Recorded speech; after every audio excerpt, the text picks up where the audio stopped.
विश्व उत्सव मनाने की तैयारी में है।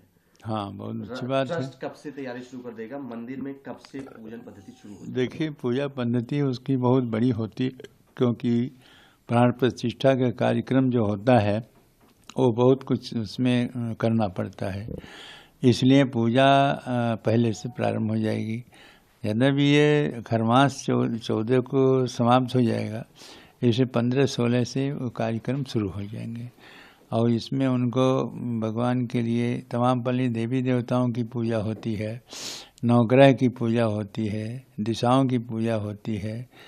तो इस तरह से पूजा अर्चना पहले करना पड़ता है, फिर उसको उस मूर्ति को नगर भ्रमण कराना है और नगर भ्रमण नहीं करेंगे तो जैसे सुनाई पड़ता है कि वो परिसर भ्रमण कराएंगे। परिसर भ्रमण जहाँ बन रहा है उस क्षेत्र में घुमाएंगे, इतना ही करेंगे। उसके बाद जो उनकी प्रक्रिया है कि उनको अन्नादिवास, पुष्पादिवास, औषधादिवास, ये है दुग्धादिवास, जलादिवास, ये सब प्रक्रिया होगी।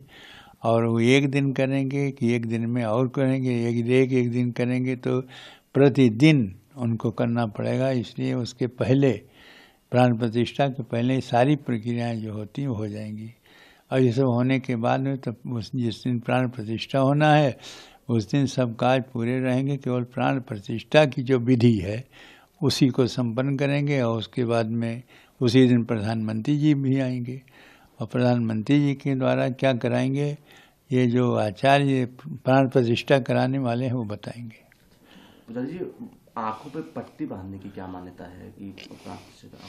देखिए, मानने की है कि भगवान की जो दृष्टि है जब प्राण प्रतिष्ठा हो जाती है तो उसके बाद में उसको वही शक्ति आ जाती है जिस देवता की प्राण प्रतिष्ठा जिस मूर्ति में किया जाता है तो वो शक्ति वो आ जाता है। इसलिए उनकी आँख को बांधा जाता है और आँख बांधने के बाद जो शक्तियाँ हैं आँख से निकलती हैं, इसलिए उसको वो शक्ति जो उनमें स्थापित किया गया है मंत्रों के द्वारा वो बाहर न निकले तब तक, जब तक वो प्राण प्रतिष्ठा हो करके और वो जो सिंहासन है जहाँ उनको स्थापित करना है वहाँ जब तक स्थापित नहीं हो जाते।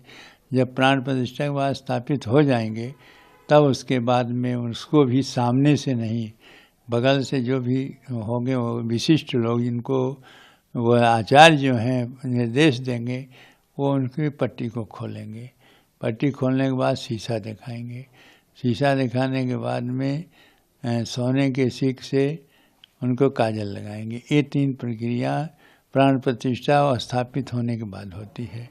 तो इसीलिए कि वो शक्ति जो है वो किसी प्रकार से सीधे और न करके किसी हानि न पहुंचा दे, इससे प्राण प्रतिष्ठा की वो जो कार्यक्रम होने के बाद में उसको पट्टी तो पहले बनाई जाती है, लेकिन प्राण प्रतिष्ठा होने के बाद जो खोलने की विधि है वो इस प्रकार से है। नई रामलला की नई मूर्ति बन रही है, लेकिन एक मूर्ति है जिसके पिछले 3 दशक से पूजा हो रही है, आप खुद कर रहे हैं 3 दशक से, उसका क्या होगा? उसी जगह वो मूर्ति होगी। हो सकता है जैसा हमें सूचना मिली है कि प्राण प्रतिष्ठित मूर्ति के स्थापित होने के पहले ही मूर्ति स्थापित हो जाएगी। उसमें यह है कि मूर्ति छोटी है और सभी लोग इसको दर्शन नहीं कर पाते हैं, इसलिए बड़ी मूर्ति की ज़रूरत पड़ी और एक 5 वर्ष के बालक के बराबर का वो मूर्ति बनी है, उसी मूर्ति की प्राण प्रतिष्ठा होगी। ऐसा है कि व्यवस्था देखा जाएगा कि कहाँ उनको स्थापित किया जाए जहाँ जो जनता दर्शन करे आओ वो भी देखे कि हाँ वो मूर्ति है जिसको लोग 23 दिसंबर 1949 से जिसकी पूजा होती आई है वह भी इन्हीं के नाम से यह केस भी लड़ा कि वर्तमान में विराजमान रामलला।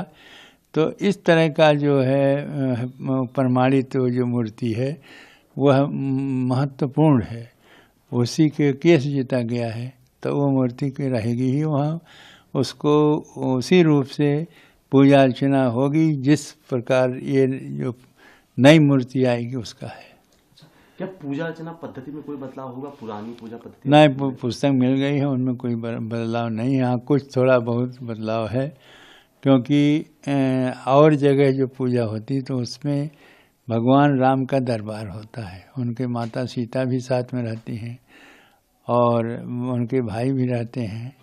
यहाँ केवल राम ही है, और इसलिए जो स्तुति भगवान राम के और सीता के साथ में की जाती है उसको नहीं किए हैं, और ये बदलाव किए हैं। बाकी जो सुबह के उठाना बैठाना स्नान कराना वही पद्धति है जो पहले से चली आ रही है, और उसमें जो मंत्र हैं 16 उसी 16 मंत्रों से सब कार्य होता है। और साथ साथ ये है कि वो मंत्र जो हैं षोडशोपचार और पंचोपचार 2 प्रकार की विशेष पूजा होती है। तो षोडशोपचार पूजा होती चली आ रही है, अब उसे मंत्र पढ़ो और समान दो। जैसे ओं सहस्रेशा पुरुषा सहस्राक्ष सहस्रात भूमि गों सत्वा दशांगुलम, तभी कहते रामम आवाहयामी स्थापयामी पूजयामी। ये मंत्र पढ़ने के बाद उनका स्थापन किया जाता है, तो स्थान के जगह हुआ। फिर इसके बाद में आगे जो मंत्र हैं वो सामान देने के लिए है, जल देना, उसके बाद आचमन कराना, स्नान कराना, फूल देना और वस्त्र पहनाना और जो मुकुट पहनाना, ये सारी बातें पहरा करके तब उनको अंत में श्रृंगार आरती होती। श्रृंगार आरती में फिर उनके बाद में उनको पुष्पांजलि होती है। अंत होता है जगे न जग में जंत देवास्थान धर्माणी प्रथमन्यासन तेह नाकम महिमान सचन जत पूर्वे साध्या संति देवा। ये होगा, पुष्पांजलि हो जाएगी। इस प्रकार से सर्वो मंत्र के द्वारा उनकी विधि विधान से पूजा होगी। पुजारी जी, आप वेदों के शास्त्रों के जानकार हैं, बहुत से लोग कह रहे हैं कि मंदिर पूरा बनने का इंतजार कर लेते, क्या वजह? क्या नहीं, जितने भाग में रामलला के स्थापित करना वो पूरा बन चुका है, और 3 खंड में बनना है तो तीनों खंड के अलग अलग व्यवस्था है, ठीक है। और 1 खंड बन गए हैं, इसे 1 खंड में कोई ऐसा नहीं है पूरा। हाँ, ये होता जैसे एक मंदिर ऐसे होता सीधे वहाँ तक जाएगा, शिखर तक, जो सीधे शिखर तक जाता है, बीच में कोई दूसरा चीज़ नहीं होता है। ऐसे मंदिर जैसे हनुमानगढ़ी बना हुआ है, और वो मंदिर बनते तो उसमें पूरा बनने के बाद ही उसकी शिखर की होगी। लेकिन इसमें 3 खंड है, 1 खंड में तो रामलला होंगे, दूसरे खंड में क्या करेंगे वो भी है। तो 1 खंड पूरा बन गया है, इसलिए इसकी जितना भाग बना उसकी पूजा हो जाएगी, और उसके पूजा होने के बाद उसमें स्थापित हो जाएंगे। फिर उसके बाद जो काम होगा वो करते रहेंगे। ऊपर जो सीधा एक बनता है, जैसे मंदिर बन गया, उसमें शिखर तक एक ही भाग रहता है, इसमें 3 भाग है। इसलिए 3 भाग में होने के कारण से जो आपत्ति लगा रहे हैं वो नहीं है। For more of such videos, do like, share and subscribe to ET Now Swadesh.